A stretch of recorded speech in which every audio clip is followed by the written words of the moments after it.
Hey, dear student, welcome back to our YouTube channel Learners Square। तो चलिए शुरू करते हैं आज का अपना टॉपिक। नेक्स्ट थ्योरम करते हैं और इस थ्योरम का नाम है ट्रायंगल इनइक्वालिटी। तो इसका स्टेटमेंट कुछ ऐसा है, in an inner product space V over F prove that norm of alpha plus beta is less than or equals to norm of alpha plus norm of beta. यही तो condition होती है triangle की भी।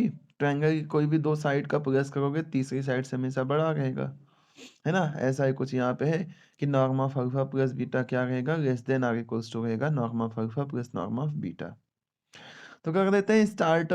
हमें जो पता है वहीं से हमें पता है कि नॉर्म ऑफ अल्फा का जो स्क्वायर होता है अल्फा अल्फा का इनर प्रोडक्ट होता है।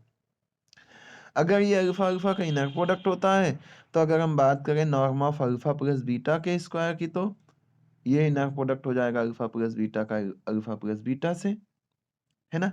और इसका मतलब क्या हो जाएगा, इनर प्रोडक्ट हो जाएगा किसका किससे, एक बार अल्फा का inner product alpha plus beta से, एक बार बीटा का inner product alpha plus beta से। वही है ना जो मैंने आपको बताया है, ए प्लस बी इसका मल्टीप्लाई सी प्लस डी से करेंगे तो ए का मल्टीप्लाई सी प्लस डी से हो जाएगा और प्लस बी का मल्टीप्लाई सी प्लस डी से हो जाएगा। अब इसके अंदर इन सब का मल्टीप्लाई फिर से हो जाएगा, तो इसके आगे क्या हो जाएगा, एक बार अल्फा का इनर प्रोडक्ट अल्फा से, फिर एक बार अल्फा का इनर प्रोडक्ट बीटा से, अल्फा का इनर प्रोडक्ट अल्फा से, एक बार अल्फा का इनर प्रोडक्ट बीटा से, तो यह आ जाएगा। फिर एक बार बीटा का इनर प्रोडक्ट अल्फा से, एक बार बीटा का इनर प्रोडक्ट बीटा से, तो बीटा का इनर प्रोडक्ट अल्फा से और बीटा का इनर प्रोडक्ट बीटा से, ऐसा आ जाएगा। अब अल्फा अल्फा का इनर प्रोडक्ट नॉर्म अल्फा हो जाएगा और बीटा बीटा का इनर प्रोडक्ट नॉर्म बीटा का स्क्वायर हो जाएगा। तो इसका मतलब क्या आ जाएगा, नेक्स्ट टर्म में नॉर्म अल्फा का स्क्वायर और इधर नॉर्म बीटा का स्क्वायर। यहाँ पे क्या है, अल्फा बीटा का इनर प्रोडक्ट है और इस जगह पे बीटा अल्फा का इनर प्रोडक्ट था। यहाँ पे देखो ये बीटा अल्फा का इनर प्रोडक्ट है, अगर हम अल्फा बीटा का इनर प्रोडक्ट लिखेंगे तो क्या हो जाएगा, इस पे बार आ जाएगा यानी कि कॉन्जुगेट आ जाएगा, बाई कॉन्जुगेट सिमेट्री। फिर देखो एक रूल होता है और वो रूल ये कहता है कि अगर हम z plus Z bar upon में 2 करते हैं तो हमें इस z नंबर का रियल पार्ट पता चल जाता है। यानी कि रियल z, अगर z इक्वल्स टू एक्स, अगर अगर z equals to X plus iota Y होता है तो इसे रियल पार्ट बोलते हैं, इसे इमेजिनरी पार्ट बोलते हैं। तो जो रियल पार्ट की वैल्यू होती है वो क्या होती है, Z plus Z bar upon में 2। तो अगर यहाँ से जेड प्लस जेड बार निकालती है 2 का इधर मल्टीप्लाई हो जाएगा, यानी कि क्या हो जाएगा, अल्फा प्लस बीटा का इनर प्रोडक्ट और प्लस में अल्फा अल्फा बीटा के इनर प्रोडक्ट का कॉन्जुगेट, इसकी वैल्यू कितनी हो जाएगी, 2 रियल अल्फा बीटा हो जाएगा। ठीक है, अल्फा बीटा का इनर प्रोडक्ट और ये अल्फा के नॉर्म का स्क्वायर और इधर बीटा के नॉर्म का स्क्वायर। फिर आगे चलते हैं नेक्स्ट स्टेप पे, तो नॉर्म ऑफ अल्फा का स्क्वायर ये रहेगा, नॉर्म ऑफ बीटा का स्क्वायर ये रहेगा, 2 रियल अल्फा बीटा के इनर प्रोडक्ट को अपन चलो यहाँ less than or equals to का सिंबल लगाते हैं और नॉर्मली ऐसा ही लिख देते हैं कि ये क्या है, मॉडुलस ऑफ अल्फा बीटा का इनर प्रोडक्ट है। और अभी हमने कल पढ़ा था लास्ट लेक्चर में norm modulus of alpha beta का, जो अल्फा बीटा के इनर प्रोडक्ट का जो मॉडुलस होता है ये less than or equals to होता है norm of alpha into norm of beta. तो इसकी जगह पे जहाँ पे मॉडुलस ऑफ अल्फा बीटा आ रहा है इसकी जगह पे क्या यूज कर सकते हैं, less than or equals to norm of alpha और नॉर्म ऑफ बीटा, यहाँ पे less than or equals to का सिंबल। अब देखो ये क्या है, A square plus 2ab plus में बी का स्क्वायर, इसका मतलब क्या हो जाएगा, norm of alpha plus norm of beta का क्या हो जाएगा, होल स्क्वायर हो जाएगा। अब यहाँ से होल स्क्वायर को स्क्वायर रूट ले लो तो norm of alpha plus beta is less than or equals to क्या आ जाएगा, norm of alpha plus norm of beta. फिर नेक्स्ट थ्योरम पर चलते हैं। नेक्स्ट थ्योरम है हमारा पैरेललोग्राम का। पैरेललोग्राम का अब ये क्या कहता है, ये कहता है अगर जो है if alpha and beta are vectors in an inner product space then prove that norm of alpha plus beta का whole square norm of alpha minus beta का whole square equals to 2 into norm of alpha का square plus norm of beta का square, ऐसा हमें proof करना है। तो फिर से वही स्टार्ट कर देंगे, कहेंगे norm of alpha plus beta का होल स्क्वायर जो होगा क्या होगा, inner product of alpha plus beta का inner product alpha plus beta से ही। इसका मतलब क्या हो जाएगा, अल्फा का inner product alpha plus beta से प्लस बीटा का inner product alpha plus beta से। फिर क्या होगा, अल्फा का इनर प्रोडक्ट अल्फा से प्लस बीट अल्फा का इनर प्रोडक्ट बीटा से, फिर बीटा का इनर प्रोडक्ट अल्फा से और फिर बीटा का इनर प्रोडक्ट बीटा से। अल्फा का इनर प्रोडक्ट अल्फा से होगा तो नॉर्म अल्फा का स्क्वायर आ जाएगा, और बीटा का इनर प्रोडक्ट बीटा से होगा नॉर्म बीटा का स्क्वायर आ जाएगा। बाकी ये दोनों ऐसे लिख दो, अल्फा का बीटा से इनर प्रोडक्ट, बीटा का अल्फा से इनर प्रोडक्ट, इसे मान लो ये इक्वेशन नंबर 1 है। फिर ऐसे ही अल्फा माइनस बीटा का इनर प्रोडक्ट पता करो। अल्फा माइनस बीटा के inner product sorry alpha minus beta के नॉर्म का स्क्वायर क्या हो जाएगा, अल्फा माइनस बीटा का inner product alpha minus beta से। फिर यहाँ से क्या आ जाएगा, अल्फा का inner product alpha minus beta से, और यहाँ साइन माइनस का इसलिए माइनस बीटा का inner product alpha minus beta से। अब यहाँ से अगर अल्फा का इनर प्रोडक्ट अल्फा से होगा तो अल्फा अल्फा का इनर प्रोडक्ट, और अल्फा का बीटा से होगा तो यहाँ साइन माइनस का है इसलिए माइनस में अल्फा का इनर प्रोडक्ट बीटा से। फिर यहाँ पे माइनस साइन है तो बीटा का इनर प्रोडक्ट अल्फा से, और माइनस माइनस क्या हो जाएगा, प्लस हो जाएगा, तो बीटा का इनर प्रोडक्ट बीटा से हो जाएगा। अल्फा का इनर प्रोडक्ट अल्फा से है तो नॉर्म अल्फा का स्क्वायर आ जाएगा, और बीटा का इनर प्रोडक्ट बीटा से है तो नॉर्म बीटा का स्क्वायर आ जाएगा। बाकी ये दोनों ऐसे ही रहेंगे। अब देखो अगर इन दोनों इक्वेशन को ऐड कर लिया जाए, इक्वेशन नंबर 1 को इक्वेशन नंबर 2 को, तो देखो ये प्लस में अल्फा बीटा का इनर प्रोडक्ट, ये माइनस में अल्फा बीटा का इनर प्रोडक्ट, तो ये दोनों ऐसे कैंसिल हो जाएंगे। और ये माइनस में बीटा अल्फा का इनर प्रोडक्ट, ये प्लस में बीटा अल्फा का इनर प्रोडक्ट। इसका मतलब हमारे पास कितना बचेगा, norm of alpha plus beta का स्क्वायर प्लस में norm of alpha minus beta का स्क्वायर इक्वल्स टू क्या आ जाएगा, नॉर्म अल्फा का स्क्वायर प्लस अल्फा बीटा का inner product plus beta alpha का इनर प्रोडक्ट प्लस बीटा के नॉर्म का स्क्वायर। फिर प्लस में ये वाला इक्वेशन प्लस करेंगे तो नॉर्म ऑफ अल्फा का स्क्वायर, और माइनस में अल्फा माइनस अल्फा बीटा का इनर प्रोडक्ट माइनस में बीटा अल्फा का इनर प्रोडक्ट प्लस में बीटा का स्क्वायर नॉर्म का। देखो इससे ये कैंसिल, इससे ये कैंसिल। देखो अल्फा 1 अल्फा 2, 2 बार अल्फा आया और 2 बार ऐसे ही बीटा आया, तो 2 नॉर्म अल्फा का स्क्वायर प्लस 2 नॉर्म बीटा का स्क्वायर, 2 कॉमन कर लो तो क्या मिल जाएगा, norm of alpha plus beta का whole square plus norm of alpha minus beta का square equals to 2 norm of alpha का square plus norm of beta का square.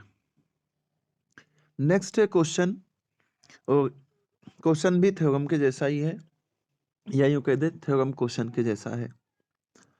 If alpha beta are vectors in an inner product space V over F then prove that. क्या proof करना है, अगर पता करेंगे हम A alpha plus B beta के नॉर्म का स्क्वायर, तो क्या आएगा, मॉडुलस ऑफ ए का स्क्वायर नॉर्म ए का स्क्वायर प्लस में ए बी का कॉन्जुगेट अल्फा बीटा का इनर प्रोडक्ट, फिर ए का कॉन्जुगेट बी बीटा अल्फा का इनर प्रोडक्ट, और फिर मॉडुलस बी का स्क्वायर नॉर्म बीटा का स्क्वायर, ऐसा आएगा।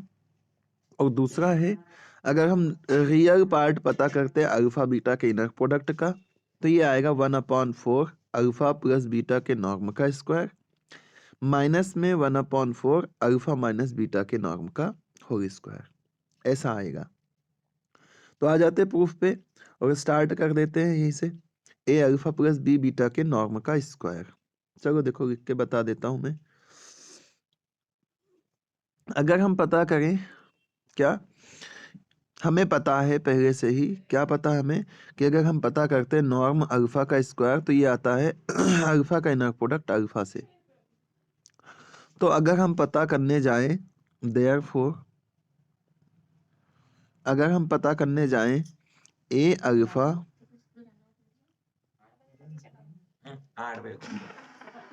अल्फा प्लस में बी बीटा के नॉर्म का स्क्वायर, अगर ये पता करने जाएंगे तो क्या आएगा, ए अल्फा प्लस में बी बीटा का inner product A alpha plus B beta से। इसका मतलब क्या आ जाएगा, ए अल्फा का inner product A alpha plus B beta से, और प्लस में बी बीटा का इनर प्रोडक्ट किससे, A alpha plus B beta से। इसके आगे चलते हैं, इसके आगे चलेंगे तो क्या आ जाएगा बताओ। यहाँ से ए अल्फा का इनर प्रोडक्ट किससे, ए अल्फा से हो जाएगा। फिर प्लस में ए अल्फा का इनर प्रोडक्ट किससे, बी बीटा से, है ना। ए अल्फा का इनर प्रोडक्ट ए अल्फा से, ए अल्फा का इनर प्रोडक्ट बी बीटा से। इसके आगे चलते हैं तो क्या आ जाएगा, बी बीटा का इनर प्रोडक्ट ए अल्फा से और प्लस में बी बीटा का इनर प्रोडक्ट बी बीटा से। ओके, इसके आगे चलते हैं। देखो, हमने ये पढ़ा है कि अगर इनर प्रोडक्ट ऐसा लिखा है ए अल्फा का इनर प्रोडक्ट बी बीटा से मान लो, तो हम आगे से स्केलर को बाहर लेते हैं तो ये ऐसा ही आ जाता है। लेकिन अगर पीछे वाले साइड से स्केलर को बाहर लेते हैं तो इस पे क्या आ जाता है, बार आ जाता है। ठीक है, ऐसा हो जाता है। तो सेम यही प्रोसेस यहाँ पे भी अप्लाई कर देते हैं।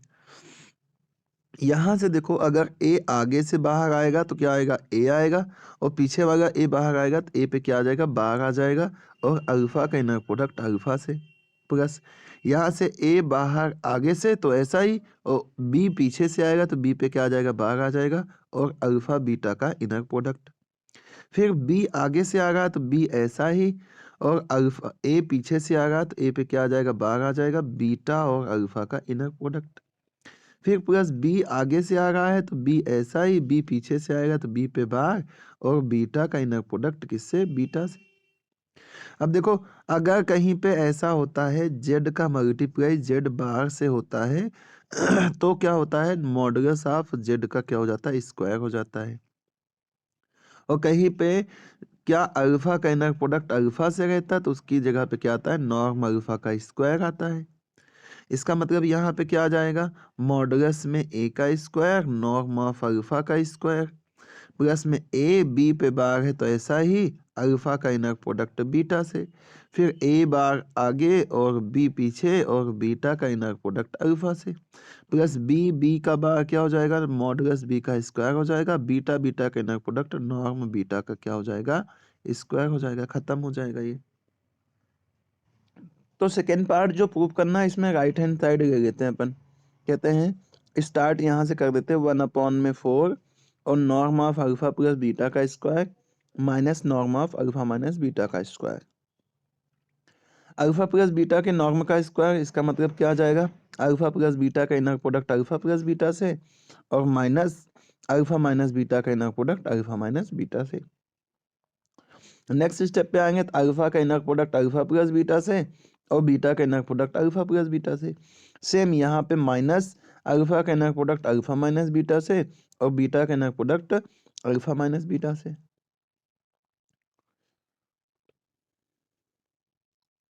है ना। नेक्स्ट स्टेप पे आ जाते हैं, अल्फा का इनर प्रोडक्ट अल्फा से, और अल्फा का इनर प्रोडक्ट किससे हो जाएगा, बीटा से हो जाएगा। अल्फा का इनर प्रोडक्ट अल्फा से, और अल्फा का इनर प्रोडक्ट किससे, बीटा से। फिर बीटा का इनर प्रोडक्ट अल्फा से, और बीटा का इनर प्रोडक्ट बीटा से। नेक्स्ट आगे चलते तो यहाँ माइनस साइन है, अल्फा का इनर प्रोडक्ट अल्फा से, यहाँ माइनस आएगा बीच में, है ना, यहाँ पे माइनस है एक, और अल्फा का इनर प्रोडक्ट अल्फा से, फिर यहाँ माइनस है, यहाँ पे भी माइनस आया तो माइनस माइनस क्या हो जाएगा, प्लस, यानी अल्फा का इनर प्रोडक्ट बीटा से। फिर यहाँ प्लस है तो बीटा का इनर प्रोडक्ट अल्फा से, और माइनस में बीटा का इनर प्रोडक्ट बीटा से।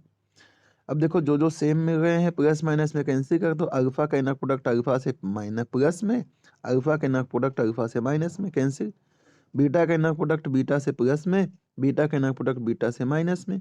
तो क्या आ जाएगा, 2 अल्फा बीटा का इनर प्रोडक्ट प्लस में 2 बीटा अल्फा का इनर प्रोडक्ट, है ना, 2 टाइम आ गए हैं,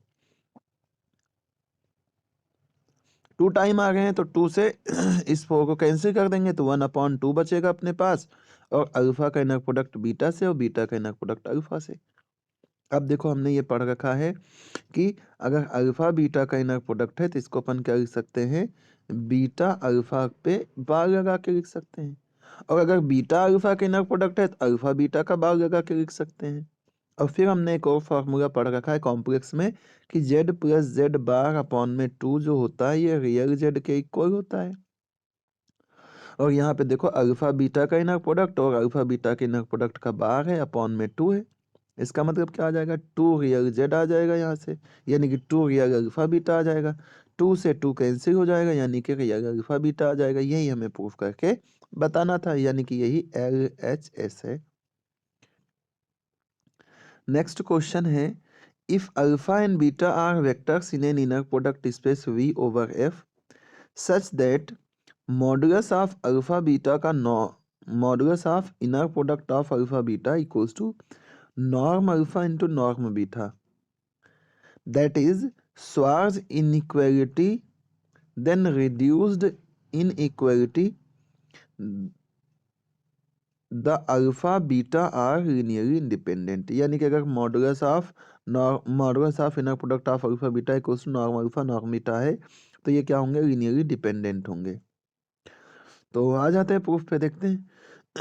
लिनियरली डिपेंडेंट का मतलब क्या होना चाहिए, दो कंडीशन होती है। देखो यहाँ पे दो ही वेक्टर है, तो अगर हमें दो वेक्टर को लिनियरली इंडिपेंडेंट प्रूफ करना होता है तो हमने वेक्टर स्पेस में पढ़ा है कि अगर दो वेक्टर लिनियरली इंडिपेंडेंट होंगे, लिनियरली डिपेंडेंट होंगे, तो पहला वाला वेक्टर जो रहेगा सम स्केलर इनटू दूसरा वेक्टर, या तो दूसरा वाला vector some scalar into alpha वाला वेक्टर, ऐसा लिख देते हैं, तब वो लिनियरली डिपेंडेंट हो जाता है।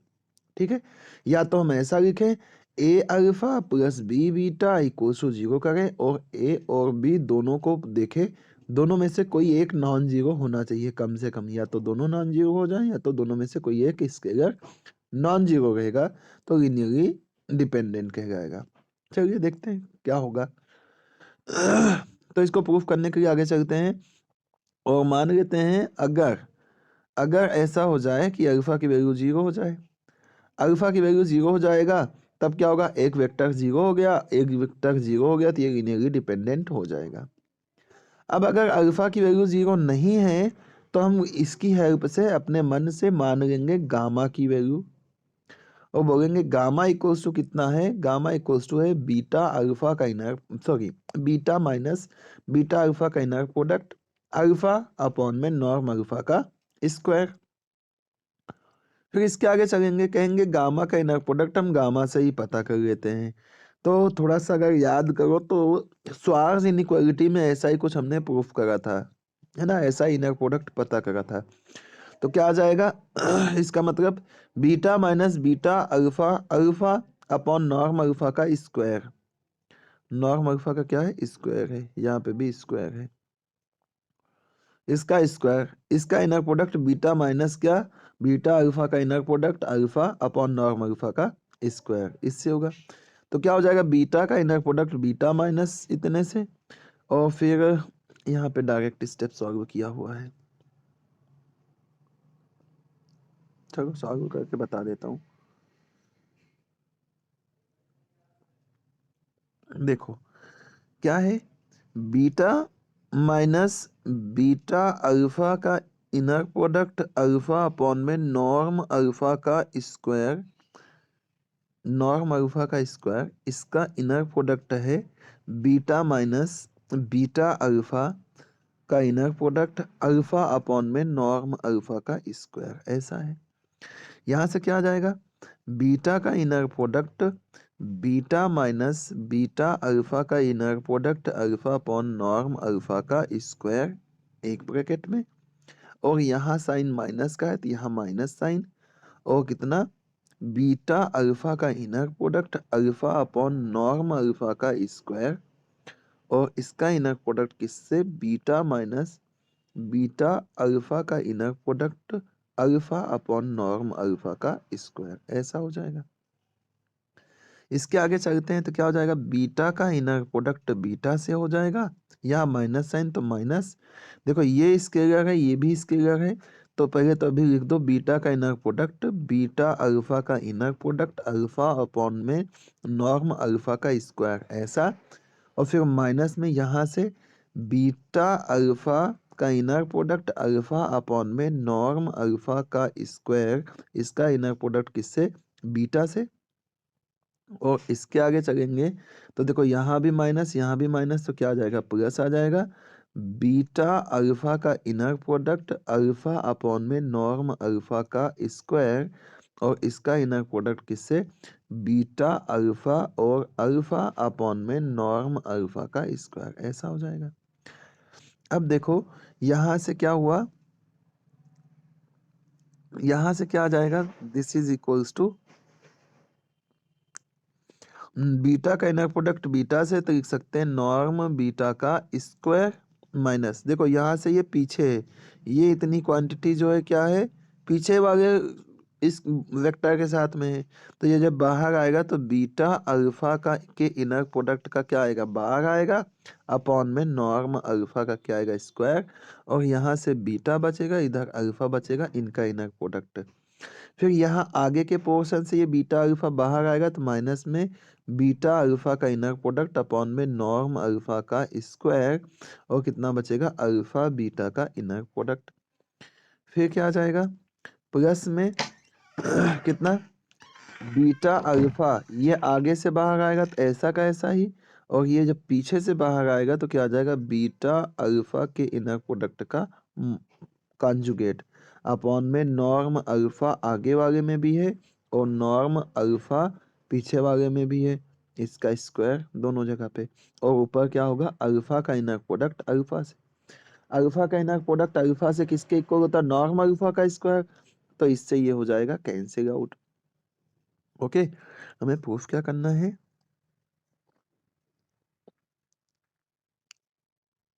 अच्छा स्केलर मल्टीपल प्रूफ करना है। ओके ठीक है, अब देखो यहाँ से आगे चलते हैं अपन, और आगे चलेंगे तो देखो बीटा अल्फा का इनर प्रोडक्ट, यहाँ पे भी बीटा अल्फा के इनर प्रोडक्ट का क्या है, कॉन्जुगेट है, अपॉन में नॉर्म अल्फा का स्क्वायर है। यहाँ पे देखिए बीटा अल्फा का इनर प्रोडक्ट है, इसका कॉन्जुगेट है, बीटा अल्फा का इनर प्रोडक्ट है, अपॉन में नॉर्म अल्फा का स्क्वायर है। ये क्वांटिटी माइनस में है, ये क्वांटिटी प्लस में, दोनों सेम है, तो इससे ये क्या हो जाएगा, कैंसिल हो जाएगा। यानी कि कितना बचेगा, यहाँ से बचेगा नॉर्म बीटा का स्क्वायर माइनस बीटा अल्फा, और इसका इनर प्रोडक्ट अल्फा बीटा से, और इसके अपॉन में नॉर्म अल्फा का स्क्वायर, ऐसा लिखा हुआ है। ठीक है, ये आ जाएगा अपने पास। ठीक है, अब यहां से देखो यहीं पे आ जाओ जहां सॉल्व किया है, यहां से इसके आगे इसको सॉल्व करके लिख देते हैं अपन, इसके आगे सॉल्व करके लिखते हैं this is equals to norm beta का स्क्वायर, और इसका कॉन्जुगेट पता कर लो तो क्या आ जाएगा, माइनस अल्फा बीटा का क्या कॉन्जुगेट, और अल्फा बीटा का इनर प्रोडक्ट अपॉन में नॉर्म अल्फा का स्क्वायर।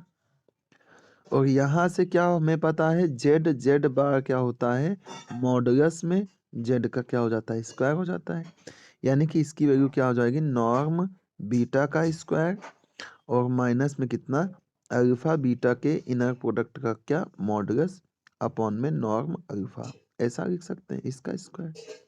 और हमें पता होता है कि गामा और गामा का जो इनर प्रोडक्ट होता है ये कितना होता है, greater than or equals to 0 होता है। इसका मतलब क्या हो जाएगा, इसका मतलब ये हो जाएगा, this implies that norm of beta का स्क्वायर माइनस अल्फा बीटा का जो इनर प्रोडक्ट का मॉडुलस है अपॉन नॉर्म अल्फा का स्क्वायर है, ये greater than or equals to क्या रहेगा, 0 रहेगा, है ना। तो यहाँ से देखो क्या आ जाएगा अपने पास, अगर ये greater than or equals to 0 रहेगा तो क्या आ जाएगा,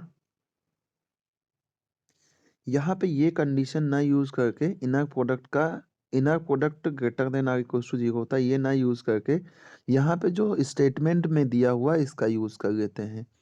यहाँ पे स्टेटमेंट में हमें ये दिया हुआ है कि अगर हम अल्फा बीटा का इनर प्रोडक्ट पता करते हैं, इसका मॉडुलस पता करते हैं इनर प्रोडक्ट का, तो ये इक्वल्स टू होता है नॉर्म ऑफ अल्फा का square into norm of beta का, sorry norm of alpha norm of beta, ऐसा होता है। ठीक है, तो अगर ऐसा होता है तो यहाँ पे जहाँ नॉर्म ऑफ अल्फा बीटा आ रहा है इसकी जगह पे ये रिजल्ट यूज कर लो, इसका आएगा स्क्वायर। हाँ बोलो। हाँ हाँ, तो यहाँ पे अगर स्क्वायर है तो यहाँ पे भी स्क्वायर, यहाँ पे भी स्क्वायर और यहाँ पे भी स्क्वायर आ जाएगा।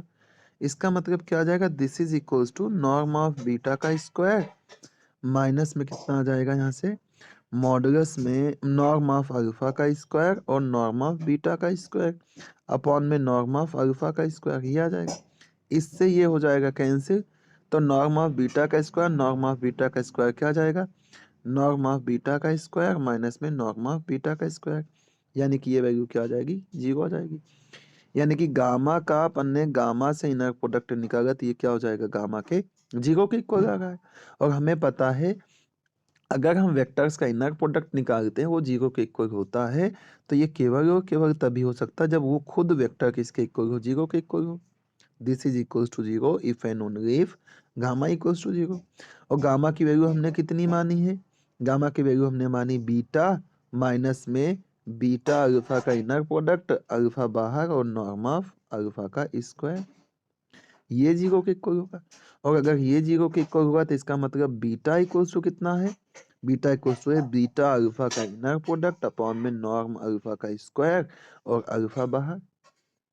अब देखिए ये जो इतनी क्वांटिटी है बीटा अल्फा का inner product upon norm alpha का स्क्वायर, ये क्या है, एक स्केलर है। एक क्या है, स्केलर है। अगर ये एक स्केलर है तो इसका मतलब बीटा को अल्फा के स्केलर मल्टीपल के फॉर्म में लिख सकते हैं। तो हमने एक थ्योरम पढ़ी है, two vectors are linearly dependent if one is scalar multiple of other. तो दो वेक्टर लीनियरली डिपेंडेंट होते हैं अगर एक वेक्टर को दूसरे वेक्टर के स्केलर मल्टीपल के फॉर्म में अपन लिख सकते हो तो इसका मतलब क्या हो जाएगा, बीटा को हम अल्फा के स्केलर मल्टीपल में लिख सकते हैं, इसका मतलब अल्फा बीटा क्या हो जाएगा, लीनियरली डिपेंडेंट हो जाएगा। और इस थ्योरम में हमें यही प्रूफ करके बताना था। नेक्स्ट जो डेफिनेशन है वो है orthogonality in an inner product space. तो क्या डेफिनेशन बन रही है इसकी, let V F be an inner product space and alpha beta be any two vectors in V. A vector alpha is said to be orthogonal to the vector beta if. कोई vector beta पे inner, कोई vector alpha vector beta पे orthogonal कहलाएगा अगर इनका inner product क्या हो, 0 के इक्वल हो। अगर अल्फा बीटा का इनर प्रोडक्ट 0 के इक्वल है तो अल्फा बीटा पे क्या कहलाएगा, ऑर्थोगोनल कहलाएगा। अब देखो अपन चाहें तो इसी चीज को क्या लिख सकते हैं, अगर अल्फा बीटा 0 के इक्वल है तो अल्फा बीटा का कॉन्जुगेट भी 0 के इक्वल होगा। और अगर अल्फा बीटा का कॉन्जुगेट 0 के इक्वल है तो सिमेट्री प्रॉपर्टी यूज करके हम क्या लिख सकते हैं, बीटा अल्फा का इनर प्रोडक्ट 0 के इक्वल है। और बीटा अल्फा का इनर प्रोडक्ट 0 के इक्वल है, इसका मतलब बीटा अल्फा पे ऑर्थोगोनल है। इसका मतलब अगर अल्फा बीटा पे ऑर्थोगोनल रहेगा तो बीटा अल्फा पे भी ऑर्थोगोनल रहेगा। ओके, तो यहाँ पे बस इसी पे बेस्ड एक दो नोट आ जाएगा और ये नोट कहता है if alpha is orthogonal to beta then alpha is orthogonal to every scalar multiple of beta. ठीक है, अल्फा अगर बीटा पे ऑर्थोगोनल है तो बीटा का कोई सा भी स्केलर मल्टीपल रहेगा तो उस पर भी वो ऑर्थोगोनल रहेगा। और दूसरा, the zero vector is the vector which is orthogonal to every vector. Zero vector एक ऐसा वेक्टर रहेगा जो कि हर एक वेक्टर पे ऑर्थोगोनल रहेगा, क्योंकि जीरो वेक्टर का किसी भी वेक्टर से इनर प्रोडक्ट लेते हैं तो क्या आता है, जीरो आता है। ओके, तो जीरो वेक्टर का किसी भी वेक्टर से इनर प्रोडक्ट लोगे जीरो आएगा, इसका मतलब जीरो हर एक वेक्टर पे क्या होगा, इनर जो है ऑर्थोगोनल होगा। और जैसे ही ऑर्थोगोनल अपन पढ़ते हैं वैसे ही ऑर्थोगोनल सेट आ जाएगा। और ऑर्थोगोनल सेट की डेफिनेशन कुछ ऐसी है कि अगर वी एफ कोई वेक्टर कोई इनर प्रोडक्ट स्पेस है और एस उसमें कोई क्या सेट है वेक्टर्स का, then S is set to be orthogonal provided that any two distinct vector in S are orthogonal. तो एस कोई सेट है वेक्टर्स का, अगर उसमें से कोई सा भी दो वेक्टर ले लेते हैं, अगर वो दोनों वेक्टर क्या हो, ऑर्थोगोनल हो, तो वो सेट क्या कहलाएगा, ऑर्थोगोनल सेट कहलाएगा। ओके, ऑर्थोगोनल सेट का मतलब कोई सा भी दो वेक्टर ले लो, उनका इनर प्रोडक्ट पता कर लो, तो वो अगर 0 आता है तो क्या कहलाएगा, ऑर्थोगोनल कहलाएगा। देन इसके बाद आता है ऑर्थोनॉर्मल सेट। और ऑर्थोनॉर्मल सेट की डेफिनेशन कुछ ऐसी है कि मान लेते हैं एस कोई सेट ऑफ वेक्टर्स है किसी इनर प्रोडक्ट स्पेस वी में, then S is said to be orthonormal if अगर हम अल्फा का अल्फा से इनर प्रोडक्ट करें तो 1 आए, और अल्फा का अगर किसी डिफरेंट वेक्टर से इनर प्रोडक्ट करें तो 0 आए। यानी कि अगर कोई वेक्टर हमें अल्फा एस में इस तरीके से मिलना चाहिए जिसका नॉर्म जो है यूनिट हो यानी कि 1 हो, और कोई दो वेक्टर अल्फा बीटा इस तरीके से मिलना चाहिए कि अल्फा बीटा अगर इक्वल ना हो तो इनका इनर प्रोडक्ट क्या होना चाहिए, 0 होना चाहिए। ओके, इसका मतलब क्या होता है कि कोई ऑर्थोनॉर्मल सेट जो है ये एक ऑर्थोगोनल सेट ही होता है, बस इसके पास एक एडिशनल प्रॉपर्टी आ जाती है, और ये प्रॉपर्टी होती है कि हर एक वेक्टर जो होता है यूनिट लेंथ का होता है ना। हर एक वेक्टर का इनर प्रोडक्ट जो खुद से निकालेंगे उसकी वैल्यू 1 होगी, और दूसरे वेक्टर के साथ इनर प्रोडक्ट निकालेंगे तो उसकी वैल्यू क्या होगी, 0 होगी। और ऐसा हमने एक नोटेशन पढ़ रखा है ऐसा हमने एक नोटेशन पढ़ रखा है जिसे बोलते हैं क्रोनेकर डेल्टा। डेल्टा आई जे की वैल्यू क्या होती है, 1 होती है अगर आई इक्वल्स टू जे होता है, और डेल्टा आई जे की वैल्यू 0 होती है अगर आई जे के इक्वल नहीं होता है। और यहाँ से इसी डेफिनेशन को अगर थोड़ा सा इस फॉर्म में लिखने की कोशिश करें कि हमारा जो सेट है एस, अगर ये अल्फा 1 अल्फा 2 अल्फा एम है, तो इसमें से कोई सा भी रैंडमली दो वेक्टर ले ले, एक ले ले अल्फा आई, एक ले ले अल्फा जे, तो इसकी वैल्यू क्या होगी, 1 होगी अगर आई और जे दोनों सेम है, क्योंकि अल्फा अल्फा का इनर प्रोडक्ट कितना होगा यहाँ पे 1 होगा। तो अल्फा आई का इनर प्रोडक्ट अल्फा आई से कितना होगा, 1 होगा। यानी कि जब आई और जे सेम रहेगा तब इनका इनर प्रोडक्ट कितना आएगा, 1 आएगा। अदरवाइज जब सेम नहीं रहेंगे तो इनका इनर प्रोडक्ट कितना आएगा, 0 आएगा। तो देखो ये डेफिनेशन और ये डेल्टा की वैल्यू सेम सेम चल रही है। अल्फा आई अल्फा जे का इनर प्रोडक्ट 1 होगा जब आई जे के इक्वल होगा, और 0 होगा जब आई जे के इक्वल नहीं होगा। ऐसे ही डेल्टा आई जे की वैल्यू 1 होगी अगर आई जे के इक्वल होगा तो, और डेल्टा आई जे की वैल्यू 0 होगी जब आई जे के इक्वल नहीं होगा तो। इसका मतलब क्या होगा कि ये जो अल्फा अल्फा आई अल्फा जे का इनर प्रोडक्ट है ये डेल आई जे के इक्वल होगा, जहाँ पे ये जो डेल आई जे है ये कहलाता है क्रोनेकर डेल्टा। तो बस सिंपल सी बात समझना है, ऑर्थोगोनल सेट का मतलब हो गया ऐसा सेट जिसके हर एक डिस्टिंक्ट वेक्टर का इनर प्रोडक्ट 0 होगा, और ऑर्थोनॉर्मल सेट का मतलब ये होगा डिस्टिंक्ट वेक्टर रहेंगे तो उनका इनर प्रोडक्ट कितना रहेगा, 0 रहेगा।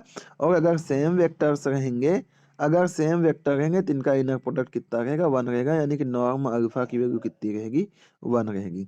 अगर ये दोनों कंडीशन होल्ड होती तो ऑर्थोनॉर्मल रहेगा, और केवल ये कंडीशन होल्ड होती है तो ऑर्थोगोनल सेट होगा। और जैसे ये पढ़ते हैं वैसे ही एक थ्योरम आ जाती है, और इस थ्योरम का स्टेटमेंट क्या है, इस थ्योरम का स्टेटमेंट है कि अगर S equals to alpha 1 alpha 2 alpha M कोई ऑर्थोगोनल सेट है नॉन जीरो वेक्टर्स का किसी inner product space V F में, तब हमारे पास एक वेक्टर बीटा होगा वी में is in the linear span of S, जो कि लीनियर स्पान एस में रहेगा। यानी कि हम बीटा को लिख पाएंगे समेशन कितना, बीटा को लिख पाएंगे summation K equals to 1 to m beta alpha K का इनर प्रोडक्ट अपॉन में नॉर्म ऑफ अल्फा के का स्क्वायर और अल्फा के, इस तरीके से हम लिख पाएंगे। ऐसा हमें प्रूफ करके बताना है, ठीक है। तो इसके प्रूफ पे आ जाते हैं। देखो ध्यान रखना, अगर हमें अल्फा बीटा ये जो एस सेट दिया है ये ऑर्थोगोनल देके रखेगा तब ये वाली कंडीशन रहेगी।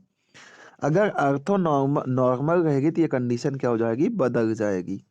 किसमें बदल जाएगी, क्योंकि हर एक वेक्टर यूनिट लेंथ का होगा तो इसकी वैल्यू 1 हो जाएगी। यानी कि ऑर्थो नॉर्मल सेट के लिए ये कंडीशन क्या हो जाएगी, ये कंडीशन कुछ ऐसी हो जाएगी, बीटा अल्फा के का इनर प्रोडक्ट और कितना अल्फा के। अभी ऑर्थो नॉर्मल के लिए भी आएगी थ्योरम, तो यहीं से बस समझा रहा था आपको। तो देखो आ जाते हैं प्रूफ पे। मान लेते हैं वी एफ कोई इनर प्रोडक्ट स्पेस है, वी एफ क्या है, कोई इनर प्रोडक्ट स्पेस है, और एस क्या है, इसमें कोई नॉन जीरो वेक्टर्स का सेट है। वी एफ कोई इनर प्रोडक्ट स्पेस है और S equals to alpha 1 alpha 2 alpha M कोई नॉन जीरो वेक्टर्स का सेट है।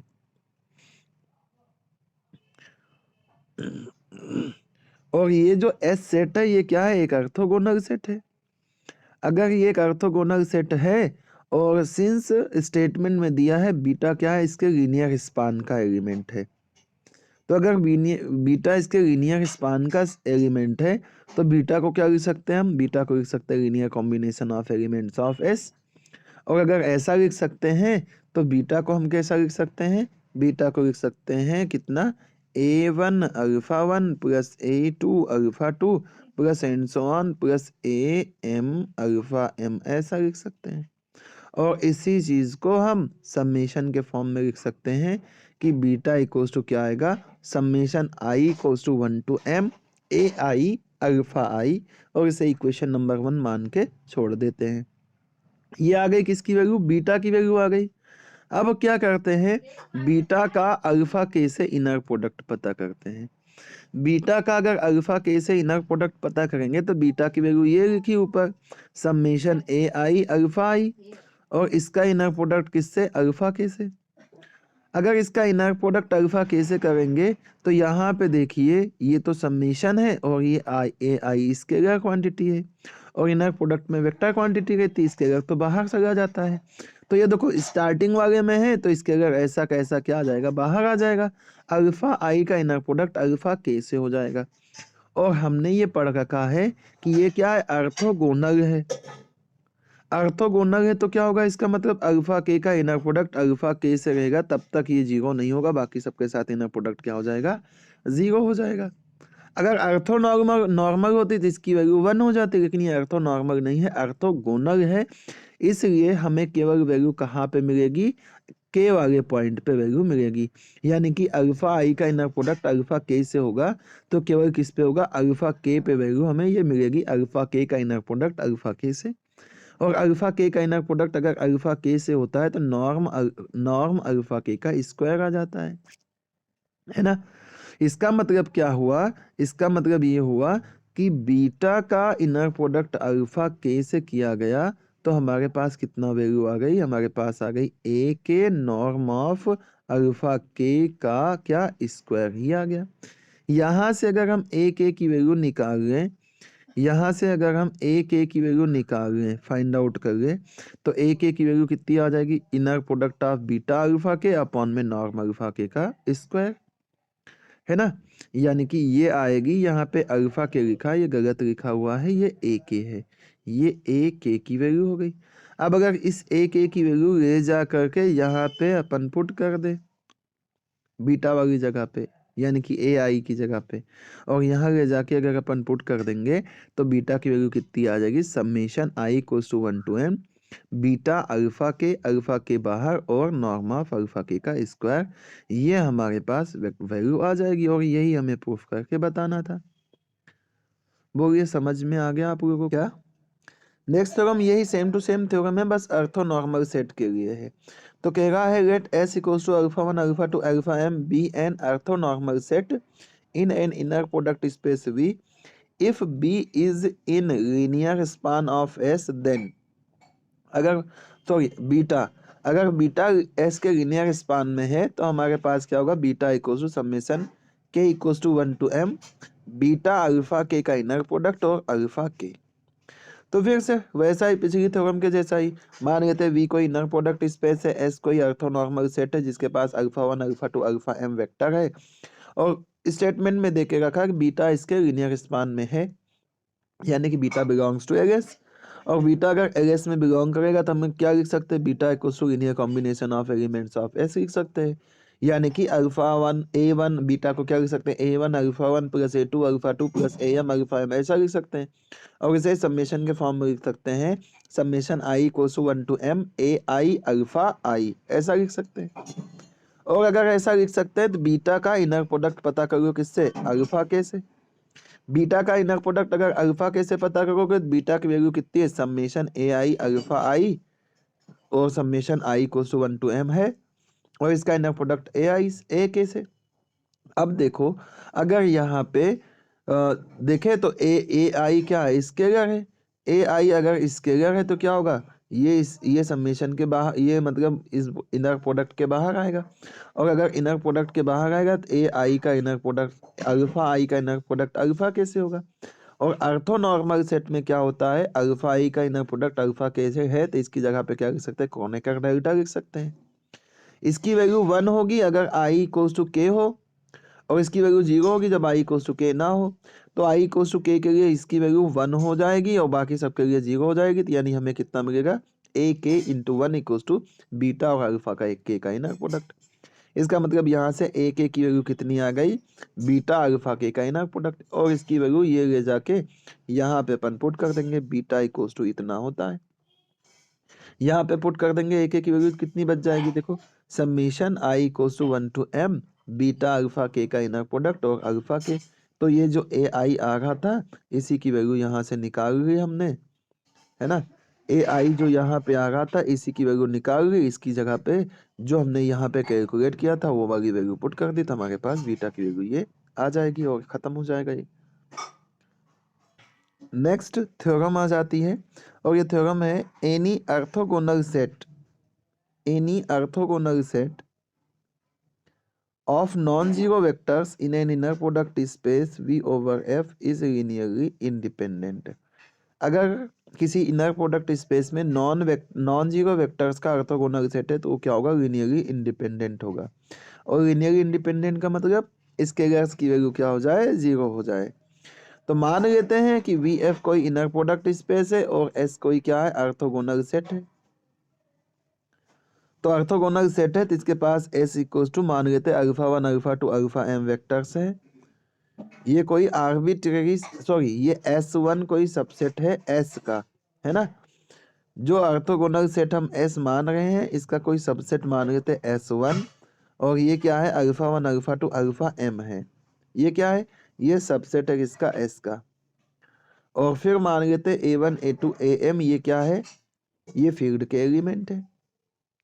अगर ये फील्ड के एलिमेंट है, लीनियरली इंडिपेंडेंट बताना है, तो हम क्या मान लेते हैं, A1 alpha 1 plus A2 alpha 2 plus and so on AM alpha m 0 मान लेते हैं। अगर यहाँ से A1 A2 AM की वैल्यू 0 हो जाएगी तो हम कहेंगे लीनियरली इंडिपेंडेंट है। और इसी चीज़ को अगर हमें समेशन के फॉर्म में लिखना हो तो ऐसा लिख सकते हैं, summation I equals to 1 to m A I alpha I equals to 0। ठीक है, इस तरीके से लिख दिया। अब क्या करते हैं, इसका इनर प्रोडक्ट ले लेते हैं अल्फा के से हम। ठीक है, क्योंकि हम इनर प्रोडक्ट स्पेस में से ये सारी चीजें किससे कैसे करेंगे, इनर प्रोडक्ट की हेल्प से करेंगे। तो क्या आ जाएगा, देखो summation i equal to 1 to m A I alpha i, इसका इनर प्रोडक्ट किससे, अल्फा के से। अब देखो ए आई क्या है, स्केलर है तो ये क्या हो जाएगा, बाहर निकल जाएगा। अल्फा आई का इनर प्रोडक्ट अल्फा के से, और ये केवल और केवल तभी वैल्यू देगा जब आई की वैल्यू किसके इक्वल हो, के इक्वल हो। बाकी सभी पे वैल्यू क्या हो जाएगी, 0। क्यों, क्योंकि ये ऑर्थोगोनल है। ऑर्थोगोनल है तो अल्फा आई का इनर प्रोडक्ट अल्फा के से करोगे तो ये सभी के सभी 0 आएंगे। केवल और केवल अल्फा के का इनर प्रोडक्ट अल्फा के से बचेगा, बाकी सभी के सभी क्या हो जाएंगे, 0। और इसका मतलब ये वैल्यू किस पे दे रहा है, आई इक्वल्स टू के पे। तो और कितनी वैल्यू देगा, अल्फा के का इनर प्रोडक्ट अल्फा के से। और अल्फा के का इनर प्रोडक्ट अल्फा के से करते तो क्या आता है, नॉर्म अल्फा के का स्क्वायर आता है। तो इसका मतलब क्या आ जाएगा, इसकी वैल्यू कितनी हो जाएगी, ए के साथ में नॉर्म अल्फा के का स्क्वायर हो जाएगा। इसका मतलब क्या हो गया, ये इनर प्रोडक्ट इक्वल्स टू हो गया ए के नॉर्म अल्फा के का स्क्वायर। ठीक है, इसका मतलब क्या हो जाएगा, इसका मतलब ये हो जाएगा कि हमने जो जो ये इनर प्रोडक्ट पता करा, summation I equals to 1 to m A I alpha i का इनर प्रोडक्ट अल्फा के से करा, तो हमारे पास कितना आया, ए आई अल्फा आई। यहाँ से हमने क्या लिया है, ए आई अल्फा आई की वैल्यू कितनी ली है, 0 ली है। तो इसका मतलब यहाँ से क्या आ जाएगा, ए आई अल्फा आई की जगह पे यहाँ पे 0 आ जाएगा। इसका इनर प्रोडक्ट किससे, अल्फा के से। इसका मतलब ये हो जाएगा कि 0 का इनर प्रोडक्ट अल्फा के से करते तो 0 ही आता है। इसका मतलब ये इनर प्रोडक्ट किसके इक्वल हो गया, 0 के इक्वल हो गया। ठीक है, और अगर ये 0 के इक्वल हो गया तो इसका मतलब ये हो जाएगा, देखो एक तरफ हमने ये सॉल्व करा है क्या सॉल्व करा है, summation A I alpha i का इनर प्रोडक्ट अल्फा के से लिया है। तो हमारे पास ये कितना आया है, ये आया है ए के और नॉर्म ऑफ अल्फा के का स्क्वायर। एक तरफ हमने इसकी जगह पे जीरो रखा है, जीरो रखा है तो क्या आ जाएगा, जीरो का इनर प्रोडक्ट अल्फा के से, तो हमें इसकी वैल्यू कितनी मिली है, जीरो मिली है। अगर इसी इसी इनर प्रोडक्ट की वैल्यू हमें जीरो मिल रही है तो इसका मतलब क्या होगा, ए के नॉर्म अल्फा के का स्क्वायर ये किसके इक्वल होगा, जीरो के इक्वल होगा। अब हमने अल्फा को क्या माना है, नॉन जीरो वेक्टर्स है, इसका मतलब नॉर्म अल्फा के ये जीरो के इक्वल नहीं हो सकता है। इसका मतलब क्या होगा, ए के जीरो के इक्वल होगा। और अगर ए के जीरो के इक्वल होगा तो इसका मतलब क्या होगा, A1 A2 and so on AM ये सभी के सभी जीरो हो जाएंगे। तो इसका मतलब ये हुआ कि हमारे पास स्केलर्स एग्जिस्ट कर रहे थे A1 A1 A1 A2 AM such that A1 alpha 1 plus A2 alpha 2 plus and so on plus AM alpha M ये जीरो के इक्वल किया था हमने। तो हमें यहाँ से क्या मिल गया, A1 A2 AM सभी स्केलर्स की वैल्यू जीरो मिल गई। इसका मतलब ये जो सेट है वो क्या होगा, लीनियरली इंडिपेंडेंट हो जाएगा। ठीक है, और यही यही यहाँ पे हमने यहाँ लिख दिया कि A1 A2 AM सभी के सभी जीरो हो गए, इसका मतलब ये लीनियरली इंडिपेंडेंट हो जाएगा। फिर since S1 is arbitrary subset of S, hence every orthogonal set of an inner product space is linearly independent। इसका मतलब कोई सा भी ऑर्थोगोनल सेट लेंगे किसी अगर कोई सा भी ऑर्थोगोनल सेट लेंगे किसी इनर प्रोडक्ट स्पेस में तो वो लिनियरली इंडिपेंडेंट हो जाएगा।